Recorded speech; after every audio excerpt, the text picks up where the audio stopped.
श्री स्वामी समर्थ सगळ्यांना. तर आज आपण टेन्शन असेंब्ली कशी फिट करायची ते बघणार आहोत. चला तर मग सुरू करूया. तर टेन्शन असेंब्लीमध्ये एवढे सगळे पार्ट्स असतात. ह्या 2 प्लेट्स असतात, एक स्क्रू असतो व एक स्प्रिंग असते. तर हे सगळे पार्ट्स कसे सेट करायचे आता मी तुम्हाला दाखवून देईन.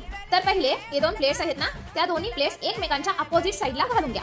अपोजिट. आता जर का प्लेट ही अशी घातला की नाही, त्यानंतरची प्लेट ही अशी त्याच्या अपोजिट डिरेक्शन मध्ये घालायचं. त्यानंतर ही स्प्रिंग घालायची. स्प्रिंग घालून झाली की हा स्क्रूने हे सगळे पार्ट्स असे टाईट करून घ्यायचे. जोपर्यंत स्क्रू टाईट होते तोपर्यंत डिटेल व्हिडिओसाठी तुम्ही आमच्या चॅनलला नक्की व्हिजिट करा. आवडल्यास लाईक करा, शेअर करा व सबस्क्राईब करायला विसरू नका. तर आता आपला स्क्रू फिट झाला आहे. तर हा करेक्ट फिट झाला आहे की नाही ते पहिले बघावं लागतं. तर त्यासाठी आपण दोरा घालून बघूया त्याच्यामध्ये. आता मशीन मधला दोरा ह्या दोन्ही प्लेट्समध्ये असा घाला. घातल्यानंतर जर का दोरा हा एकदम लूज येत असेल, तुम्ही बघू शकता खूपच लूज येत आहे, तर तेव्हा काय करायचं की हा स्क्रू अजून थोडा टाईट करून घ्यायचा.